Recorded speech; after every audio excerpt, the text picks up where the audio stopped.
मराठे लालबागच्या राजाला जेवणाला येतील म्हणून लालबागच्या राजा मंडळानं अक्षरशः त्यांचं अन्नछत्र बंद करून ठेवलेलं.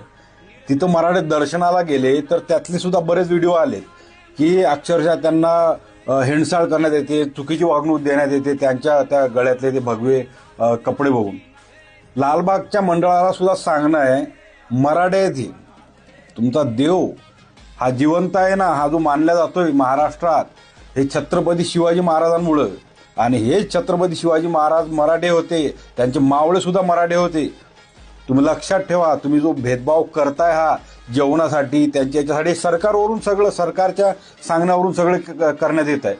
ते सगळं माहीत पडल्यावर सगळे मराठे चिडल्याना सगळं गावोगावून भाकरी, चटण्या, भाज्या सगळं देण्यात येत आहे. तिथले मुंबईतले मुंबईकर मराठी सुद्धा जागृत झाले. ते आता आपापल्या घरातून बनवून द्यायला लागले. अरे तुम्हाला तो भाग्यश्रीवाला आहे ना, भाग्यश्रीवाला हॉटेल, तो तिरंगावाला, ते उरून पुरलेत तुम्हाला. त्यांनी स्वतःच्या तोंडाने सांगितलंय की आम्ही मराठे नाही, तरी सुद्धा मराठ्यांना मदत करण्यासाठी त्यांचे हॉटेल बंद ठेवून सगळं तिथं पुरवायला लागलेत. ते रविराज पाटील म्हणून आहेत, त्यांनी तर ते शेतकरी आहेत, त्यांनी त्यांच्या शेतातले पेरू, ते ड्रॅगन फ्रूट, ते सगळं मराठ्यांच्या याच्यासाठी घेऊन चाललेत. अरे मराठ्यांकडे एवढं आहे ना की तुम्हाला त्या लालबागच्या राजाच्या मंडळाला सुद्धा अन्नछत्र असं वर्षभर चालू ठेवतील, एवढी ताकद मराठ्यांची. तुम्ही फक्त तुमच्या शहरात आले म्हणून जर त्यांची अडवणूक करत असाल तर हे चुकीचं आहे, अत्यंत चुकीचं आहे, तुम्हाला सांगतोय. आणि याचे परिणाम हे भोगावं लागतील. देव कधी माणसांमध्ये फरक बघत नसतो, पण ही जी निर्लज्ज नालायक माणसं असतात ना, जी देवाच्या नावावरती धंदा करतात, त्यांचं पितळ परत एकदा उघडं पडलंय. तुम्ही जर मराठ्यांना नळसाल तर त्याचे परिणाम तुम्हाला भोगावं लागतील, हे नक्की.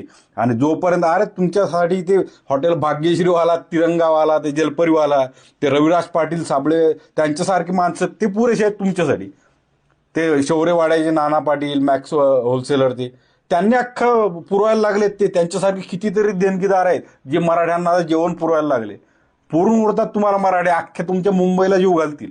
तुमच्या लालबाग राजाचं मंडळ आहे ना, अख्खं वर्षभर चालवतील, वर्षभर अन्नछत्र. एवढी मराठ्यांकडे रसद आहे. अरे किल्लेच्या किल्ले पुरवले फक्त रसदने. तुम्ही काय घेऊन बसलाय याचं? लाजिरवाणी गोष्ट आहे. पण ही तुम्ही एखाद्याला उपाशी मारण्याचा प्रयत्न करताय, आंदोलन मोडण्याचा प्रयत्न करताय, ते जेवणाच्या माध्यमातून आणि देवाच्या माध्यमातून. लाजिरवाणी गोष्ट आहे. एक मराठा लाख मराठा.